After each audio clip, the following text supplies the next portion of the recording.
Your daily fix of women's mixed martial arts from the UFC, Invicta FC, Bellator, and one championship. Be in the loop, cause Golden State Media Concepts got you covered. Get your fix on women's MMA. We've got you covered on Golden State Media Concepts Women's MMA Podcast.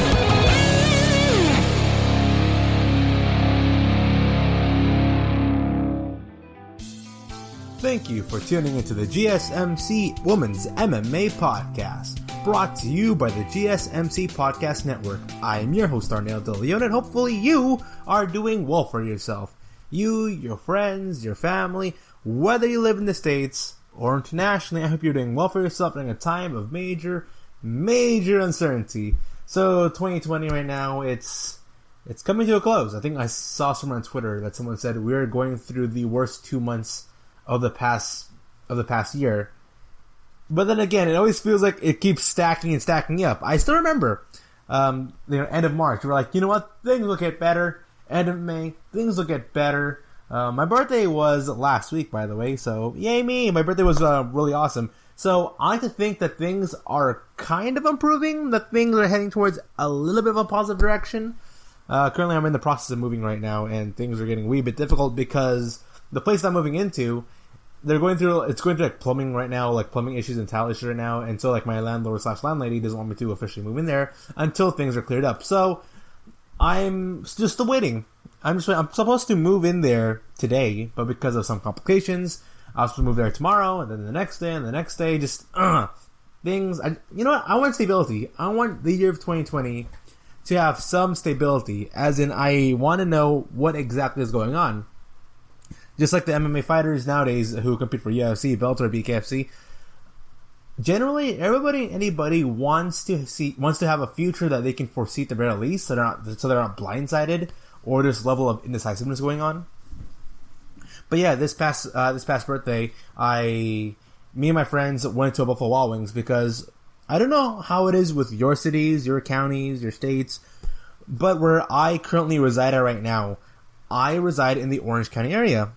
In the Orange County area, just outside the LA area, when it's like Irvine, Santa Ana, Orange County, Anaheim, everything here is a wee bit back to normal again. Everything is kind of stabilized in the sense that if you go to the malls here, man, things are just normal. Things are perfectly fine. It seems like everything is back to normal. The only thing strange right now is the fact that people are wearing face masks still. People are still wearing face masks. Restaurants are doing indoor seating yet again. I just went to a Denny's recently, like this past week. I went to a Denny's and we had a packed house going through. So, yeah, things are a wee bit back to normal. But overall, UFC 223, it was a fun show. It was a night of really great action. With the main event being Israel Adesanya versus Paulo Costa, Dominic Reyes against John Blachowicz, Kai Kara France against Brandon Royval. I'll be discussing the one and only one women's fight of the entire night here, and that is Caitlin Vieira against Ciara Eubanks. Right before I talk about this fight, though, I do want to mention that my friends. So I brought a casual friend who doesn't watch all that much mixed martial arts. He knows about it. Like, the basis behind him watching this UFC 253 event stems from the fact that he is a fan of Israel Adesanya based on the clips that he watched of him on YouTube. And then I got another friend who watches mixed martial arts.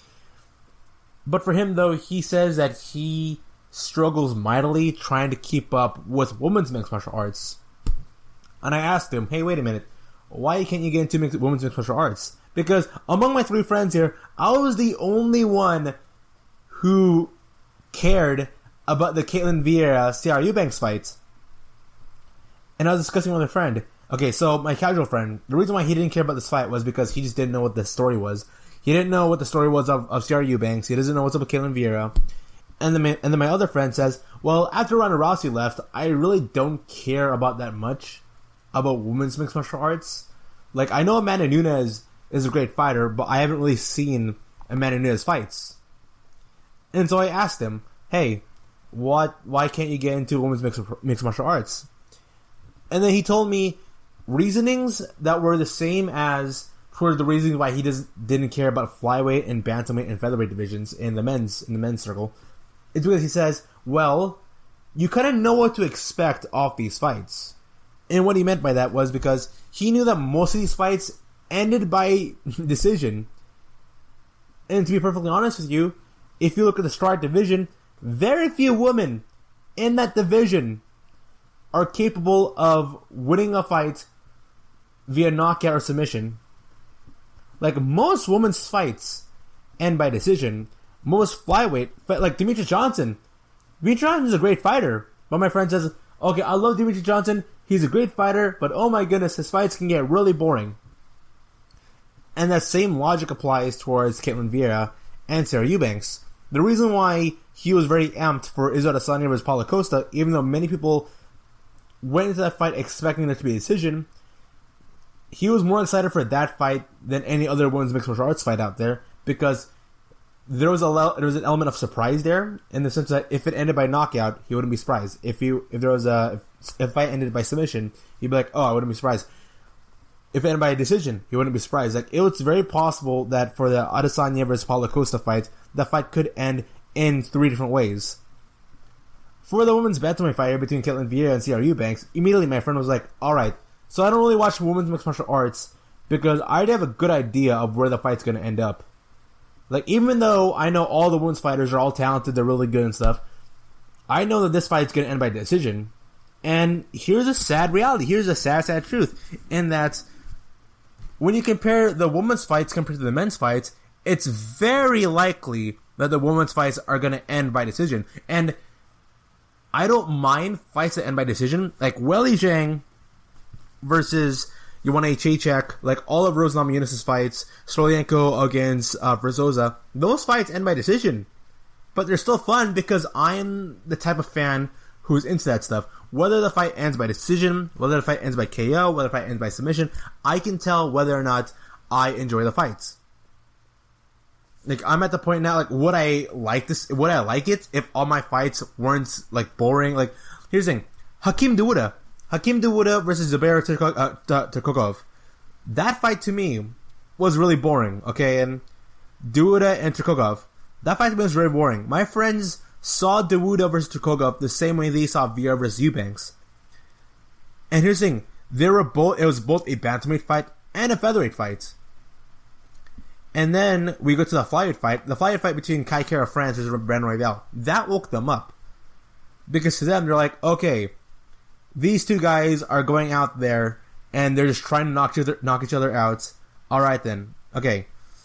But for the women's bantamweight bout and the Hakeem Dawood fight, which was in featherweight, you can tell pretty much like 3 minutes into the fight, you can tell where the pace is going, where the fight's going to end.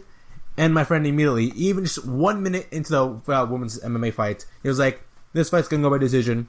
It'll go by decision, and it's just going to be them poking each other. And guess what? He was right. There is a stigma in women's mixed martial arts, and this isn't just applied to my friend. I was looking through forums the other day, and I was seeing that a lot of people don't find enjoyment of women's mixed martial arts fights, and a lot of them say the same thing. All of them say, well, the reason why I don't enjoy watching women's mixed martial arts fights is because most of them end by decision, most of them are really boring, most of them just involve them poking each other. And in the video that I made about like why casuals can't enjoy mixed martial arts, the basis behind why they can't enjoy mixed martial arts is a combination of marketing, and also he really doesn't like it. My friends find it really boring when two fighters like Kamaru Usman perfectly encapsulates him and Tyron Woodley in his fight against Kamaru Usman. Both of them perfectly encapsulate fighters that the general casual audience do not enjoy. Boring fights where fighters are poking each other or they're not being that aggressive. And in the Caitlin Vieira versus Sarah Eubanks fight, Sarah Eubanks and Caitlin Vieira, they're great fighters. I was really impressed by Vieira's stand-up. I really was, because I thought of the fight as Sarah Eubanks is a really good underrated boxer. Sadly enough, though, Eubanks aesthetically, just through the eye test, you can be like, oh man, everything Eubanks is doing is great. Too bad she doesn't have knockout power. That's a sad reality of Eubanks, and that she's got good technique in her boxing, but her clean shots won't actually land a knockout or TKO. Her clean shots are just going to bother their opponent, they're just going to stun their opponent, and the same thing applies for Ketlen Vieira, in that her striking was really impressive in this fight. Really impressive. She had a significant, huge reach advantage over Eubanks, but then again, Eubanks should not even be competing in the women's bantamweight division. I think Eubanks would be absolutely perfect for the strawweight and the flyweight division, but I think right now, Eubanks, she's not in the right division. She really isn't. Ketlen Vieira is fighting against somebody who Vieira should beat in Eubanks just because of the reach distance here, and because most of the women's bantamweight division is comprised of good strikers, not knockout artists, and you gotta differentiate that. You gotta differentiate the difference between a good striker versus a knockout fighter, because here's the thing, Derek Lewis, if you go by the eye test, he is not a good boxer, man. Derek Lewis, his form in boxing is absolutely awful.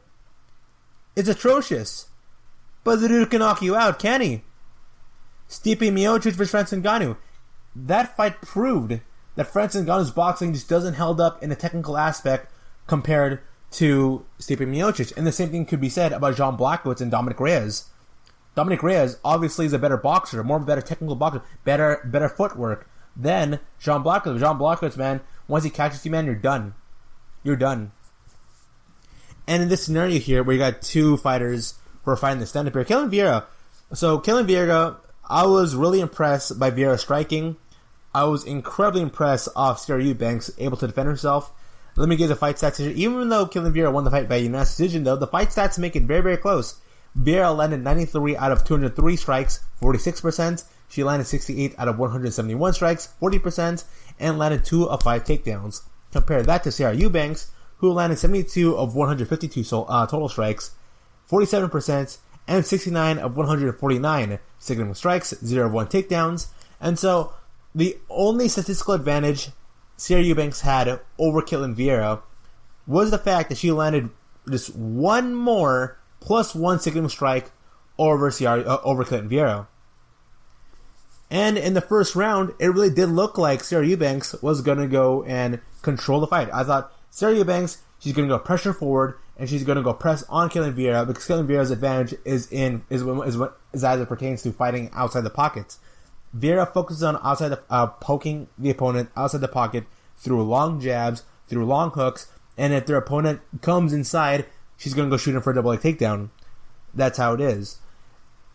And in the first round, it looked like Sarah Eubanks was doing really awesome for herself. Sarah Eubanks, her best round was without a doubt the first round. But then as the fight lingered, and Vieira got the takedowns in, and Sarah Eubanks started tiring out. Sarah Eubanks, sadly enough, she shouldn't be fighting a bantamweight.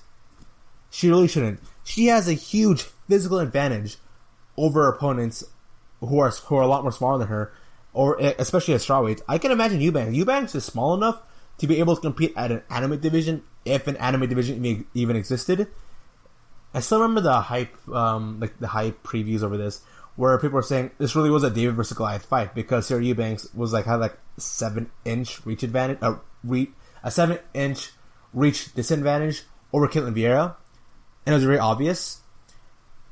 And for as good of a striker Sarah Eubanks is, she wasn't pressing forward the action. She didn't pressure Ketlen Vieira enough in the second and third round for me to be like, oh man, dude, Ketlen Vieira, she better watch it out.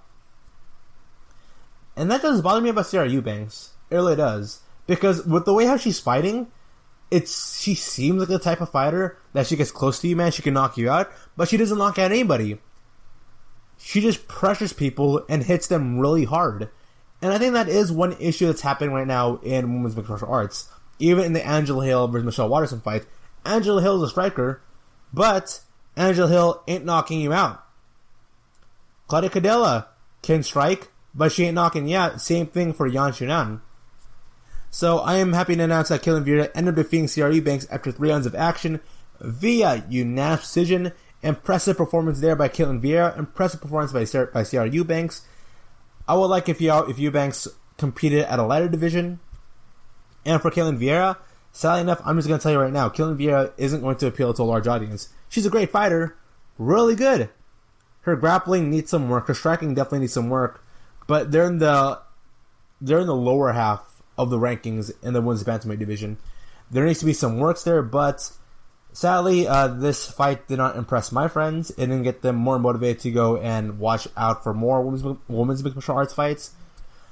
But, in the future right now, we got some bright prospects coming up in the women's fight division, and maybe those fighters can go excite them and impress them. Once again, you're listening to the GSMC Women's MMA Podcast, coming back after a short break here. See you soon.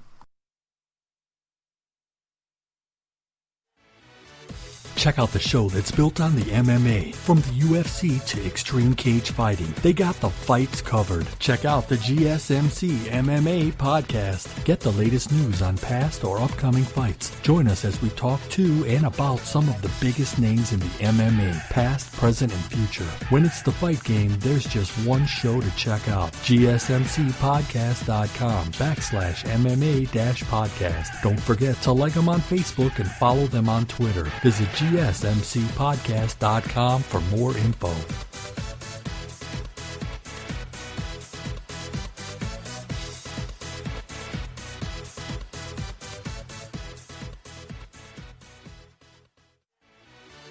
Are you looking for the very best NFL and college football podcast? Then check out the GSMC Football Podcast. Get the latest football news both on and off the field. From the NFL Draft to trades to the rumor mill to the NFL Combines. They got you covered. That's GSMCpodcast.com/football-podcast. Get updates on college rivalries, game day insights, and much, much more. It's football talk the way you want it. This show eats, sleeps, and breathes football. Don't forget to like them on Facebook and follow them on Twitter. Visit GSMCpodcast.com for more info.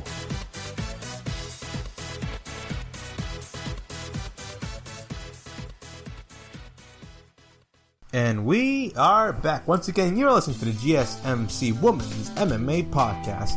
And the next upcoming UFC events will be taking place at Fight Island, October 3, 7:30 p.m. at the Flash Forum Arena, coming up this Saturday. You can watch it via ESPN. So, at the time of this recording right now, it's currently September 30th. Really enough, though, the event will be coming in the same day as my move-in day. So, yay! I get moving in, I get family time, hang some time with friends, and watch some mixed martial arts action. Yay! But we got Holly Holm versus Irene Aldana being the main event of this fight here. Holly Holm, I am very off and on with how I feel about Holly Holm. In the sense that, okay, so Holly Holm, she's at, I don't know if she's a great fighter. Is she looking, because hear this. So Holly Holm is 1, 2, 3, 4, 5, 6, 7, 8. Holly Holm has won 3 of her past 8 fights. Holly Holm has won 3 of her past 8 fights. She's won 3 fights in the past 5 years.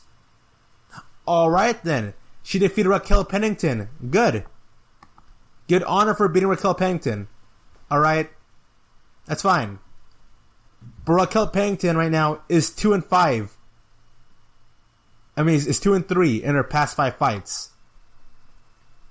But that somehow warrants Holly Holm to somehow fight against Irene Aldana. That to me is confusing as all heck. I've read interviews about this where Holly Holm's argument and the basis of her argument always stems from, hey, I defeated Ronda Rousey. Hey, I'm a former world champion. Give me a title fight. Give me a number 1 contenders. And it's not just from Holly Holm. So Irene Aldana is, look at this. Irene Aldana is 5-1 in her last 6 fights. I don't get why Aldana has to defeat Holly Holm. Now, obviously, someone can go out there and be like, well, Holly Holm defeated Ronda Rousey 5 years ago. Great head kick knockout. A former world champion, dude. She's a great kickboxer. She's got great accolades in her professional career in boxing and kickboxing. Like, yes, okay then. Can you talk about the now, though?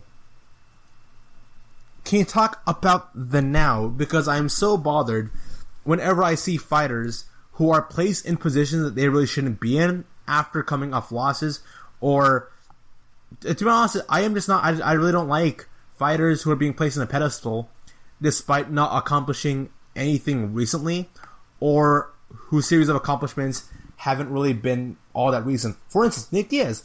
Nick Diaz is coming back after, I think Nick Diaz, he hasn't won a fight I think 9 years or 5 years. I know Nick Diaz right now, his overall like MMA record right now isn't all that well recently, and he's expected to come back. And now there's reports out there that he might go fight against. All right, so the last time Nick Diaz won an MMA fight was against BJ Penn back in 2011.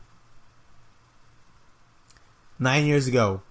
Last time he won a fight was 9 years ago. And people keep bringing this up all the time. Nick Diaz, former Strikeforce champion. Okay, tell me right now, how much pedigree is there for being a former Strikeforce champion? And guess what? Strikeforce, he was champion 9 years ago. And I'm so upset about that.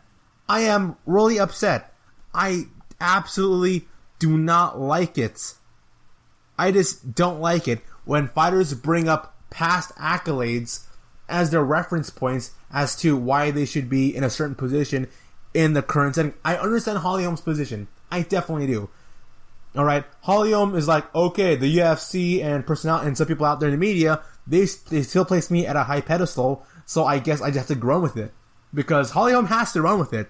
If she were to be like, you know what? I don't deserve a title fight because I haven't done anything all that impressive recently. Of course, she'd be dumb to ever say that. She would be.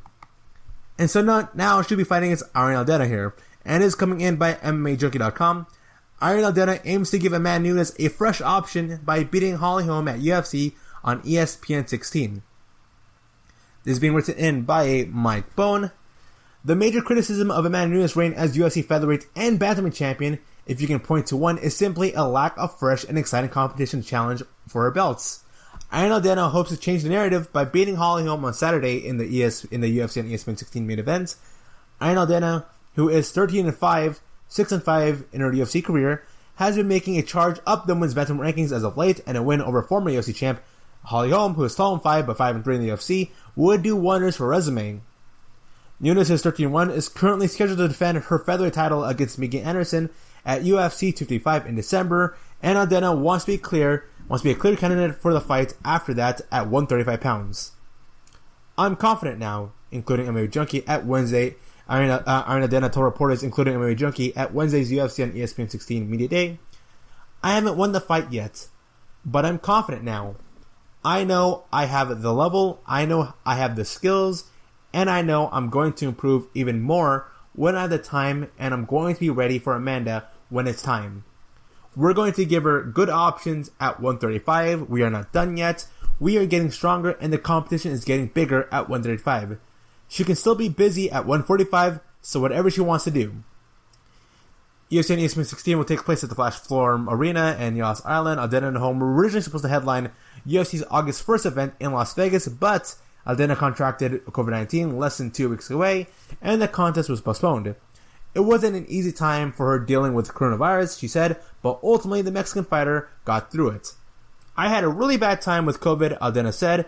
A really, really bad time. I was really sick, and I wasn't able to breathe that well, and I had a headache, and I had a high temperature and all the symptoms. I was healthy and ready to fight 5 rounds.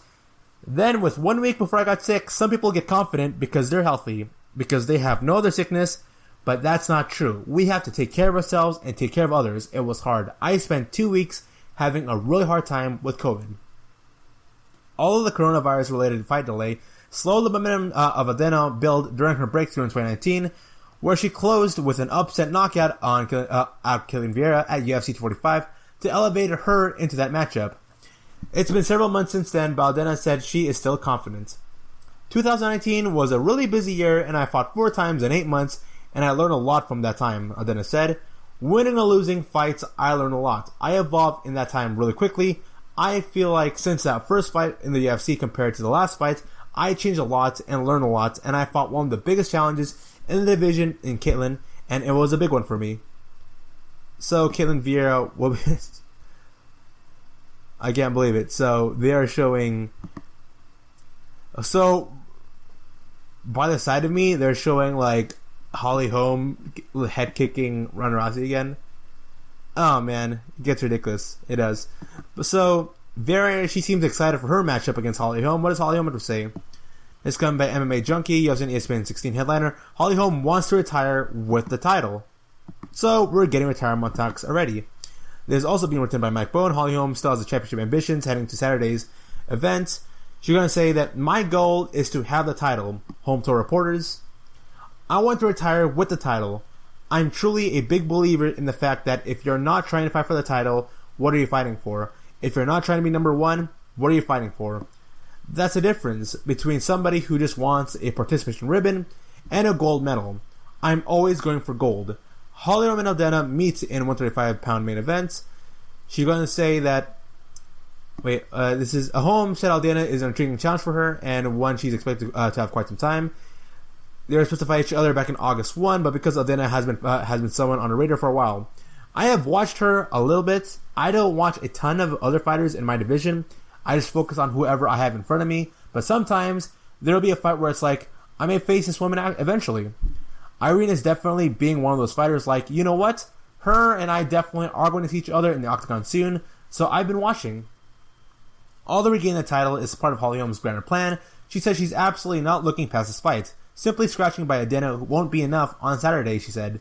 Holm wants to do something emphatic to bring her goal closer to reality. My biggest thing is the only way to get to the title is to make the best statement with this fight. I can't be thinking past my opponent right now, so that's what I want to do, is to make the most of this fight, then go from there. So Holly Holm, look at that, she's already considering retirement. And because of that, I'm placing my money right now on Irene Aldana.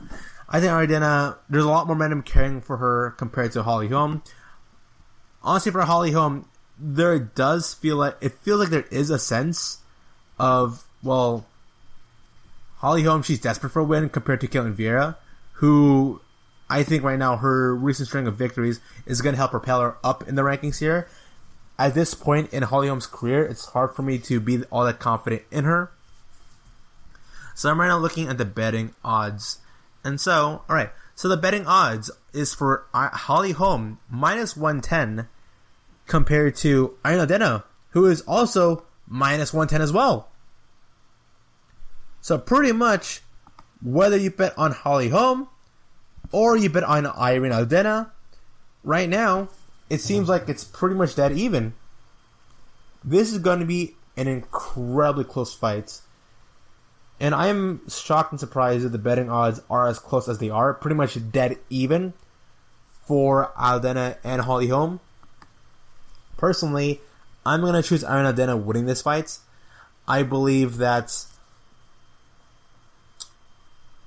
Holly Holm might be a little bit washed up. I do believe that. I think she's just a little bit washed up right now, and I don't think that at this point, with the way how the career trajectory is going right now for Irene Aldana, where it seems like it's going up compared to Holly Holm. Not really. I think I'm more confident on Aldana winning the fight. That's what I'm going to go for. And also, I'm right now looking through, Irene Aldana has been through plenty of lot leading up to her next UFC fight. And this is now coming in. Dana White did say that Irene Aldana says that she will get Amanda Nunes title shot with win over Holly Holm on October 3. Okay, I actually second guess that right now. Should Irene Aldana get a title fight against Amanda Nunes if she were to go and defeat Holly Holm? I'm right now looking through the rankings here, because right now it is expected that Amanda Nunes will defeat Megan Anderson because she's the only other relevant featherweight right now in the women's featherweight division. But look at there. So Irene Aldana, as I am speaking right now, is currently ranked number 6. She's currently ranked number 6. And the reason why, and honestly, it was supposed to be Raquel Pennington. It was going to be Raquel Pennington versus Amanda Nunes, but then Holly Holm stopped Pennington. But then Raquel Pennington just recently won against Miranda Renau, so she's stuck in the top 5. Aspen Ladd, seriously, I'm surprised we're not getting any reports on Aspen Ladd. Strangely enough, right now. Among the top 3 fighters right now in the women's bantamweight division, we have Amanda Nunes fighting against Megan Anderson coming up December 12, 2020. We got GDR, Jermaine Raname, against Juliana Pena coming up December 3, 2020, which is next month. Then we have Holly Holm versus Alidena coming up. I keep thinking today is we're still in the month of September. Okay, as I'm speaking right now, I'm still in the month of September, but the fight's gonna happen at early October. Man, 2020 right now has been really confusing me in terms of dates. It's not just me. It's been popping up on my Twitter and on YouTube comments lately, where people are like, "Wow, really? Is it really September? Is it late December? Is it late October? Christmas time is right around the corner? What the heck? Yeah, Christmas is right around the corner." And it still feels weird saying that. 2020 has been weird, and Christmas is around the corner. Okay, sure. But GDR will be fighting against Juliana Pena this upcoming Saturday. Holly Holm will be fighting against Irene Aldana this upcoming Saturday. I don't believe Holly Holm I don't believe GDR, Pena, Holly Holm, or Irene Aldana should be the number 1 contender upon winning their respective fights. I believe the winner of GDR versus Pena should fight against the winner of Holm versus Aldana. That's what I believe. But then again, GDR also deserves it. GDR definitely deserves to get a title fight because she is, without a doubt, the closest person to defeating Amanda Nunes during Nunes' time as champion. It makes so much sense for her to go be up there. But you know what? Things will be a lot more clear after this Saturday. We are going to get word from Dana himself, and we're going to see what is next for the women's bantamweight division. Once again, you're listening to the GSMC Women's MMA Podcast. Coming back right after a short break here with some more MMA news.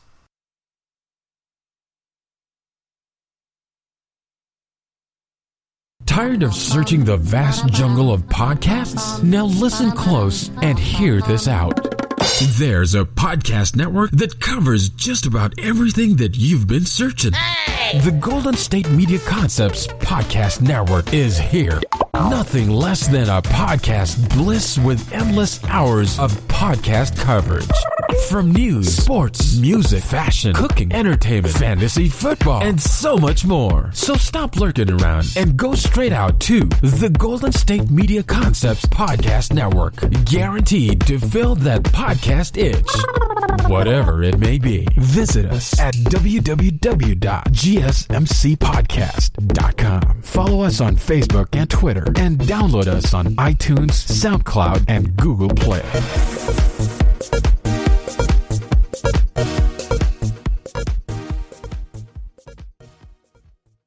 This is your ultimate stop for everything sports. The Golden State Media Concepts Sports Podcast. Should I say more? From the NFL, MLB, the NBA, to MMA, it's all in here. The Golden State Media Concepts Sports Podcast. Listen now.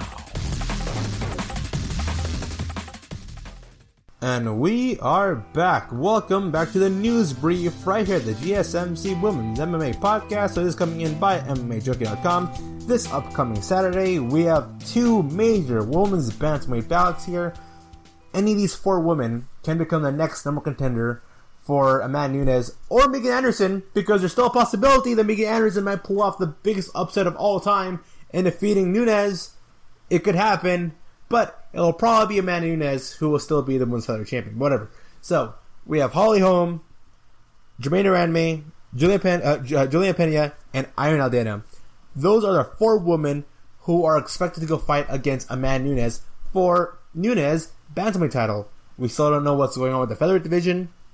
Nunes will be defending the featherweight belt to Megan Anderson. But I've also read reports on that Dana White wants to push the bantamweight division, and the featherweight division might be scrapped. But it's coming by MMAJunkie.com. Let's see what Juliana Pena thinks about this. She says, "I'm the only clear-cut answer for a title shot after UFC on ESPN 16. So this is coming in by Nolan King and John Morgan. The way Juliana Pena sees it, she's 1 win away from a UFC title shot. If she beats former UFC bantamweight featherweight champion Jermaine Raname, GDR, at UFC on ESPN 16 on Saturday, she'll be the promotion's only viable option to compete against champion Amanda Nunes next. I think the resume speaks for itself, Pena told reporters at a pre-fight news conference held Wednesday. I've only dropped one in the UFC. I got overzealous, and I've corrected those mistakes. If I get past this one, I don't honestly see anybody else that could leapfrog over me at this point. I've only dropped one. Pena's UFC resume only had one blemish, a January 2017 submission loss to now women's flyweight champion Valentina Shevchenko. Outside that fight, Pena has defeated contenders, title challengers, and former champions. She's proud of her resume. I've always been showing that I've been game, Pena said. I won the Ultimate Fighter, then of course I got injured. That was my bad. Again, it's part of the sport's nature, the beast. Then, when I came back, I was fighting girls at the top of the division. I fought Jessica Ai, who I think was number 5 at the time. Also, Jessica Ai at one point was number 2 at the time in her respective division. She also fought against Kat Zingano, who I think was number 2 at the time. Then I fought number 1 contender Valentina Shevchenko. Then I fought former world champion Nico Montano. Now I'm fighting against the number 1 girl in the world, which is GDR. Okay, so there's a huge asterisk as it pertains to defeating Nico Montano. There's a huge asterisk that Nico Montano, what I'm going to say right now is not an insult, not a personal insult at all to Nico, okay? It's not. What I'm saying right now is me being completely objective, okay? Nico Montano has to be one of the worst women's champions of all time. Not only that, she has to be one of the worst UFC champions of all time. Nico Montano, are you really a champion if you never defeated a champion in the first place? She won a vacant title, and then she never defended her vacant title. So yeah, it's like... So, what Juliana Pena is doing right now is the very equivalent of me saying something along the lines of, like, when I was in college, being like, what's the exact line? There's this exact line that's like total BS, where it's, right here in Alpha Tech Corporation, our goal is to create synergistic solutions in order to help the betterment of difficult acquisitions of econ, and I don't know the exact saying of it, but there's this like really BS saying that corporations and entrepreneurs that I met up back at UCLA would do on like young girls. It's weird. I met so many weird dudes in the college level, in the UC University specifically, that have like these aspirations of being entrepreneurs, but everything they're saying is all hypothetical, and they're using these really big words that don't really mean anything. Like, I'm currently developing an app that will provide synergistic solutions for international problems. Like, what the heck does that mean?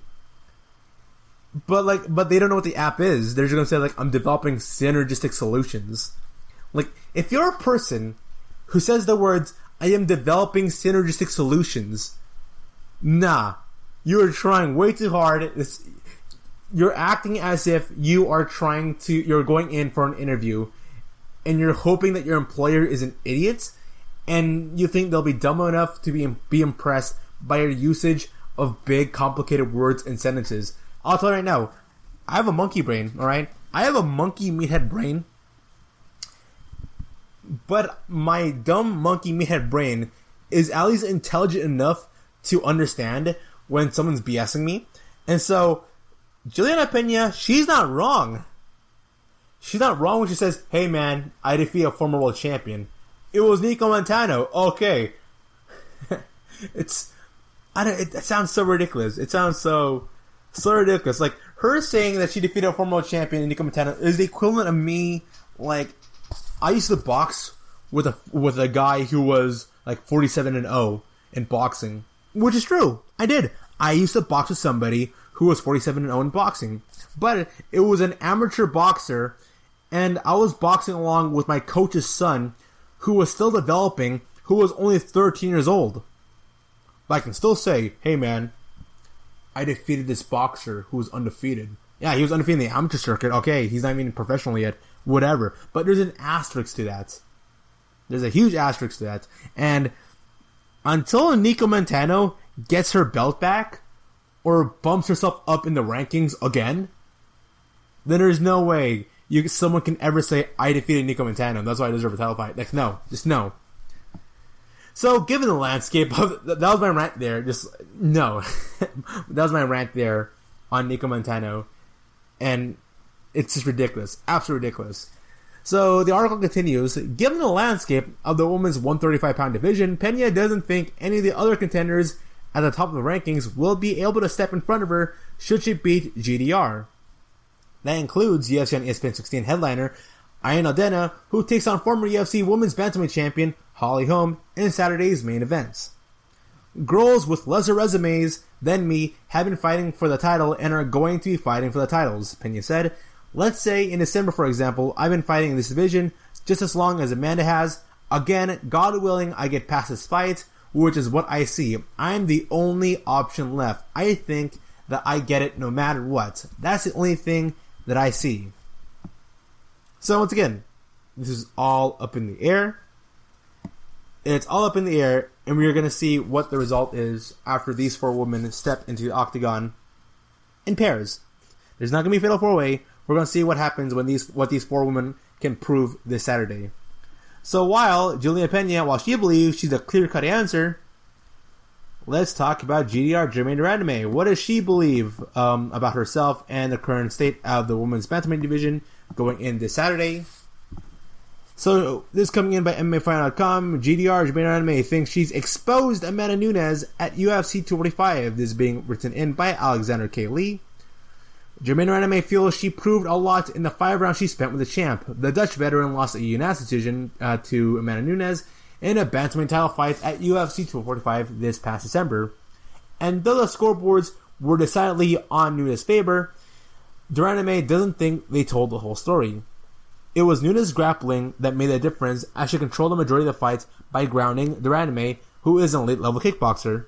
At Media Day for UFC Fight Island 4 on Wednesday in Abu Dhabi, Germaine de Randamie talked about what she took away from that encounter and how she feels Nunes approached the contest. The biggest lesson I learned about myself, that I had to stick to a game plan that I didn't really stick to a game plan. You know, I came into that fight and she came in not to lose. I believe, honestly, I made it easier on her, but I exposed her at the same time, and she exposed that I should not be that kickboxer anymore. I should be that MMA fighter. I stood too tall, and I learned my lesson, but I'm motivated. I'm here, and we'll see. Germaine de Randamie goes on to explain that her corner wanted her to stay light on her feet and to use feints to find openings, but once de Randamie found herself face-to-face with the champ, she was determined to score a knockout win. That meant planting her feet and firing, which made it difficult for her to stop Nunes' takedowns. She blames herself for wanting to knock her head off and notes that she didn't listen to her corner's instructions. Germaine de Randamie also praised Nunes for adapting and having a higher fight IQ, even though Germaine de Randamie took little damage in the fights. I really rocked her on the feet in the second round, de Randamie said.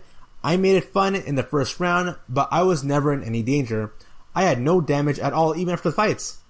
I clipped her in the second round, and I was like, now I only have to hit her one more time, and I'll knock her out.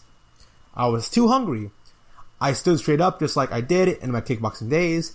I was able to walk everybody down and knock them out. Unfortunately, she did a better job than me. I did exactly what she wanted me to do, and she lay on top of me and made it a very boring fight, but she got the job done. Without a fight for the past 9 months, de Randamie said the UFC simply didn't send any matchup agreements to sign, and then COVID-19 put everyone's schedules into disarray. On Saturday, she fights fellow top 10 contender Juliana Pena on the UFC Fight Island 4 main card. Nunes, meanwhile, is set to defend her belt against Megan Anderson for the UFC featherweight title. Despite this accomplishment, de Randamie doesn't believe that Nunes is unbeatable. Everybody is human. Everybody is beatable. There's no such thing as somebody not beatable. I exposed her. I made it easy on her. I could definitely give her a tougher night. A way tougher night than I gave her.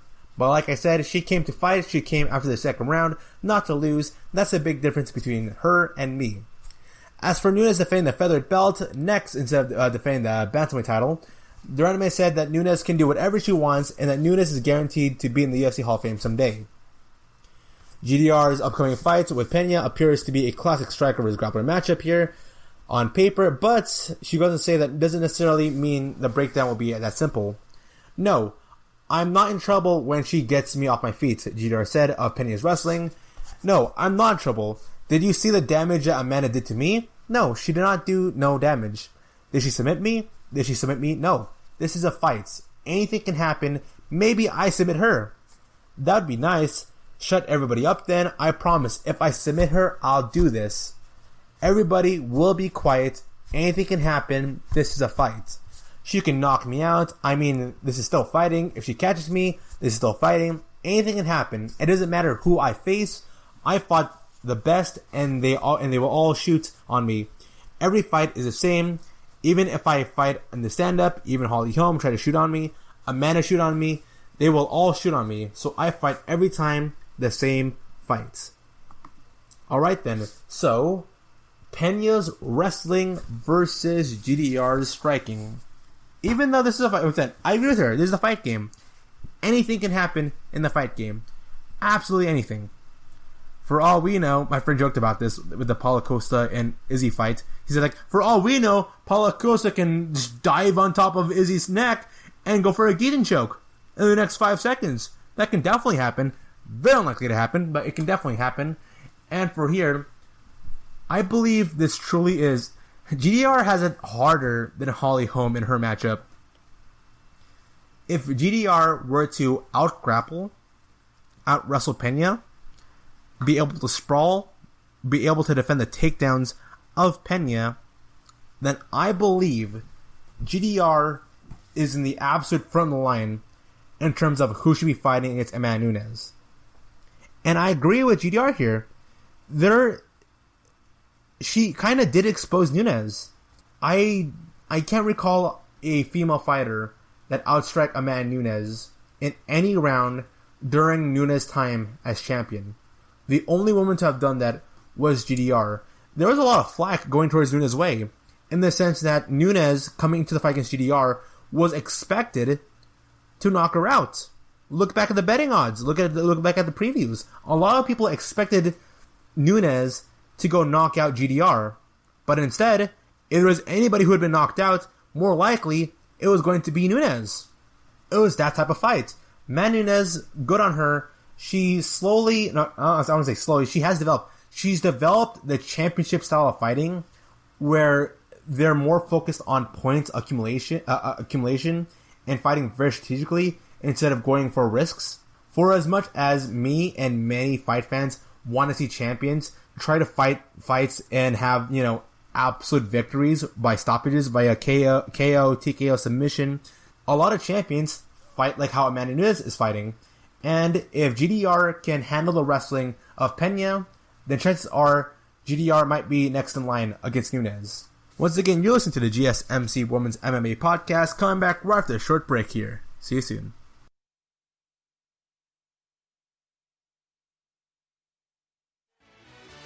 Are you looking for help for your fantasy football team? Check out the GSMC Fantasy Football Podcast. Get today's best advice on who to start, who to sit, even who you should draft. From sleeper picks to red-hot lineups, they got it all covered for you. That's gsmcpodcast.com/fantasy-football-podcast. We'll cover traditional leagues, dynasty, PPR, even IDP leagues. When you need fantasy help, there's just one show to hit up. Don't forget to like them on Facebook and follow them on Twitter. Visit gsmcpodcast.com for more info.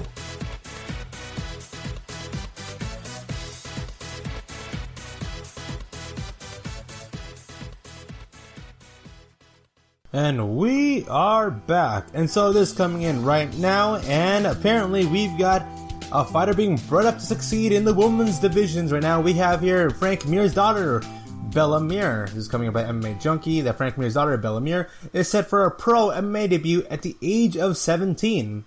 This is being written by Mike Bone. A second generation of Mir fighters will be introduced to MMA soon. Bella Mir, the daughter of former UFC heavyweight champion Frank Mir, who has 27 UFC fights down to his resume, is set to make her professional debut.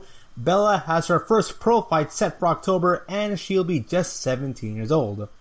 Maki Kawa of the First Round Management on Tuesday announced it has signed Mir to a contract to represent her and help guide her in her footsteps as her father. So you can go check up here on their Instagram. They post here saying, "This one is a good one. Please help me in welcoming 17-year-old Lady Mir Levin, who is Bella Mir, to the First Round GMT family. Bella happens to be the oldest daughter of two-time heavyweight champion and first Cuban champion ever in the UFC, Frank Mir. Now, here's the best part. Bella is regarded as the best athlete in Las Vegas, male or female. Her dad has been training her for years, and well, she's making her pro debut next month. Sky's the limit, and here's to the real future of women's divisions everywhere. I'd say welcome to the fam, but you've been family. Hashtag Mir, hashtag MMA, hashtag woman power, hashtag fight like a girl." According to Kawa, who spoke with MMA Junkie following the announcement, Bella Mir's debut will go down on October 22 under the Icon Fight Federation banner in Mexico. Mir's opponent has not been finalized, Kawa said, but she'll compete in the women's bantamweight division. Mir has been training martial arts for the majority of her life under the guidance of her father. She's already had a glimpse of the big stage too, having served as a primary corner person when her dad fought against Javi Ayala back in Bellator 212 in December 2018. Also, for those who don't know, so Frank Mir was also going to be making his debut at BKFC as a bare knuckle fighting championship fighter. So, you guys can't see here, but there is currently right now an interview where I think they're at a pool party. They're at a pool party, and Frank Mir, without his shirt on, with a towel, is just cutting this promo on the camera, being like, "My daughter, she's been thinking about this her entire life. She's going to be a great fighter." Meanwhile, her daughter looks like she doesn't even want to be there. Looks like she's just there next to her dad. She's looking at her dad, looking down, she's like looking at the cameraman, looking away. Like, she doesn't look all that amped up. And I'm afraid right now that he might be placing her too much of a high pedestal. That might be too much. But, well, you know what? What do I know? One thing I do know was that when I did do boxing, it's like me and my brother, and we went to a camp. And the camp's son, like the head coach's son, his name was Japet. And so Japet, he was a weird kid in the sense that he was this like 13-year-old boy competing in the amateur circuits, and the dude is jacked. The dude looked like a proper freak of nature at 13 years old, man. While 13-year-old kids are, eating pizza, just like playing their Fortnite and video games and stuff. This kid, man, once he takes off his shirts, he is like, at the age of 13, he was already like 5'7". He's a 13-year-old, 5'7", has a proper 8-pack, no body fat at all. This kid looked insane. If any of you ever watched like Dragon Ball or My Hero Academia, where you see Deku or Trunks, they take off their shirt, and despite the fact they're like 13, 14, maybe 15 years old, maybe that's kind of going a little bit too far there. They might be 13, whatever. So these kids, these underdeveloped teens, they take off their shirt, and they look jacked to the grill, man. And that's how I react to Japet. And, oh boy. So now I'm thinking about Bella Mir, how her growing up phase was. Because here's the thing, it might be really stressful.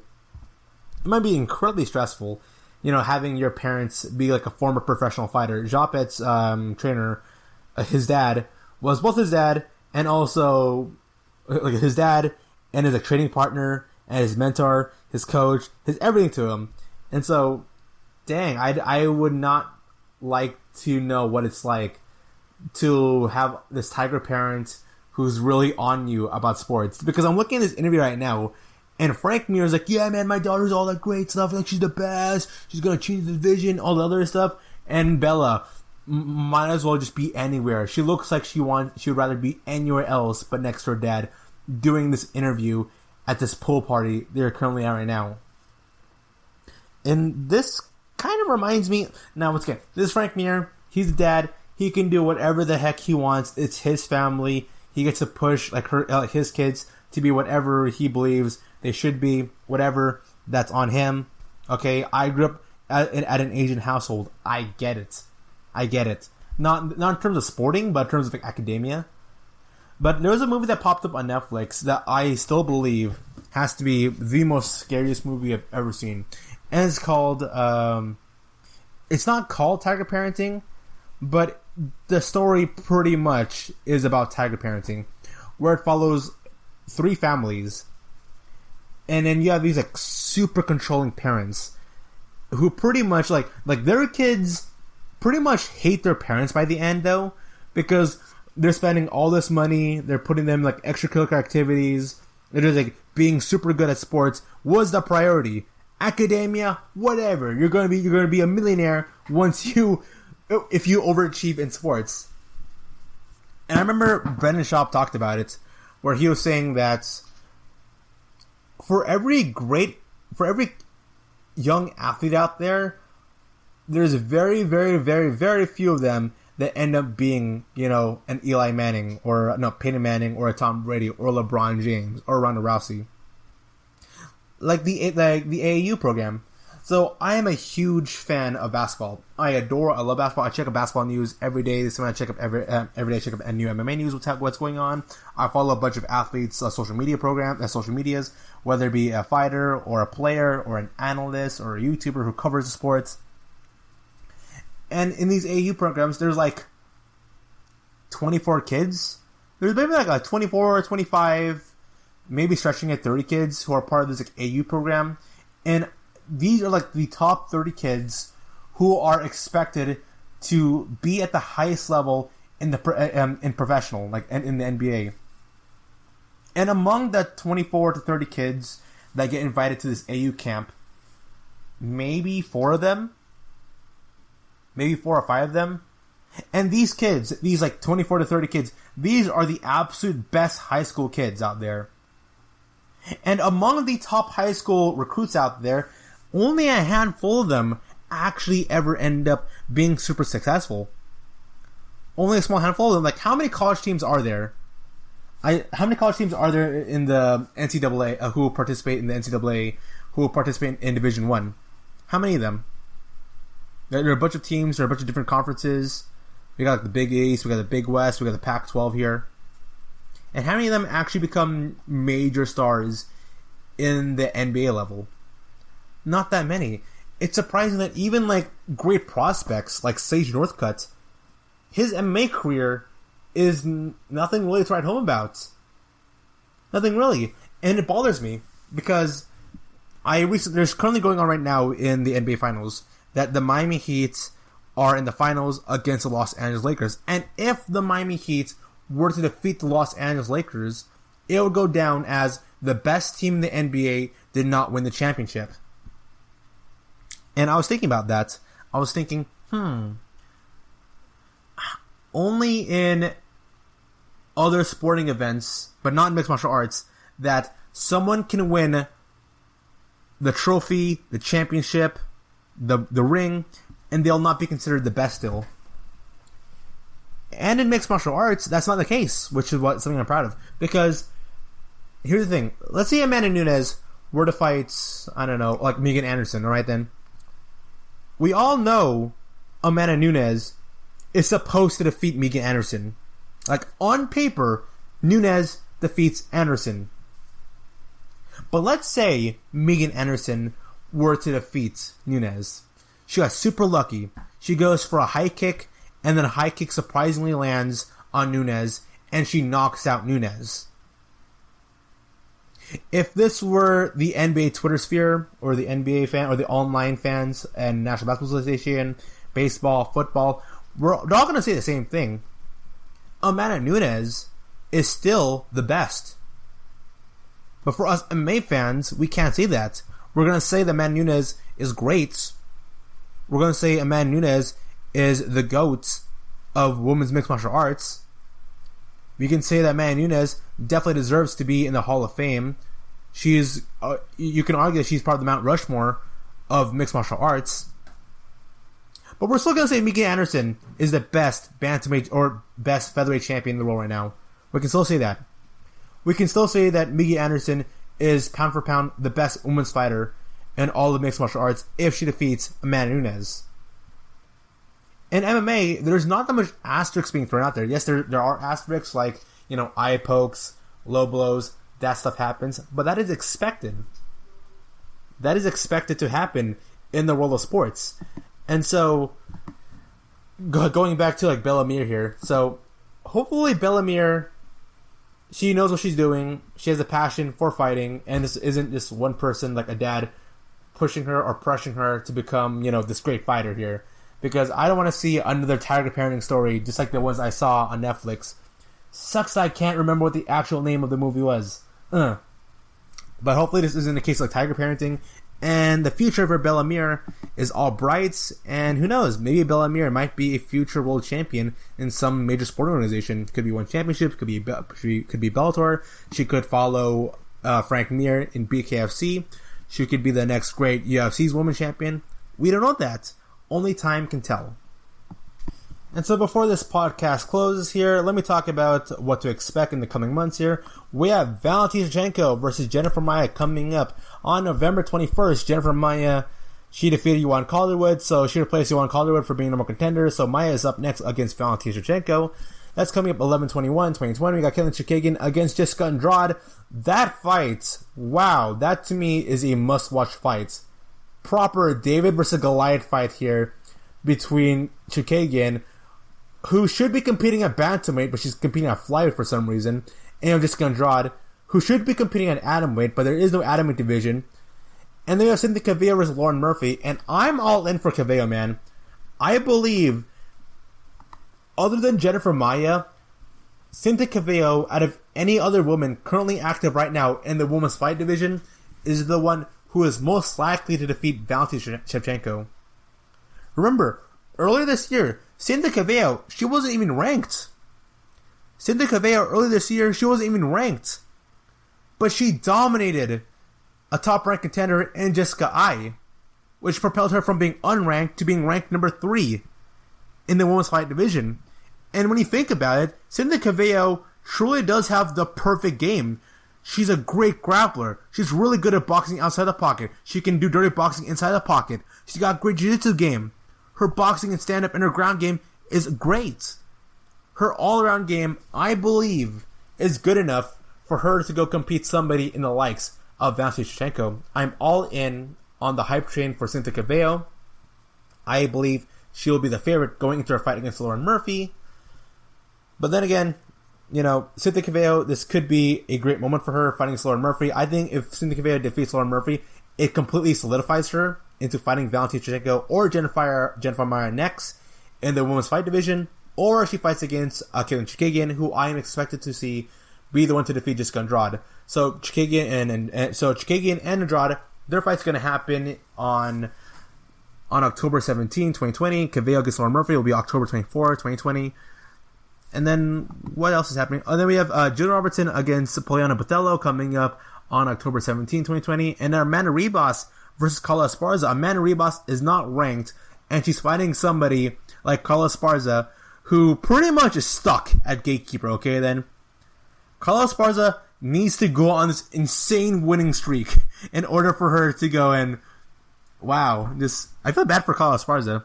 I really did, because Carla Esparza fought very recklessly last time, and Amanda Ribas is one of those top prospects who I put a lot of stock in right now, and it's going to be a really tough matchup for Ribas, because Ribas, she's a great grappler, and I think her jiu-jitsu game is good enough to handle herself when Carla Esparza goes for the wrestling. And that's the women's fight division here. Sadly, the women's strawweight division right now is currently inactive at this very moment right now. Other than Andrade competing against Katlyn Chookagian and Claudia Cadella versus Yan Xiaonan, Carla Esparza against Amanda Ribas. Those are the fights that are expected to happen coming up for the women's strawweight division. And that brings us to a close for today's podcast. You have been a great audience. Don't forget to wash your hands. Be safe out there. We're nearing the end of the year of 2020. And all I gotta say is thank you. Thank you for listening to the GSMC Women's MMA Podcast, brought to you by the GSMC Podcast Network. I'd like to ask you, please remember to subscribe to the show and write a nice review. That really helps us. Also, if you can please follow us on Facebook, Twitter, and Instagram. Thank you, and have a good night.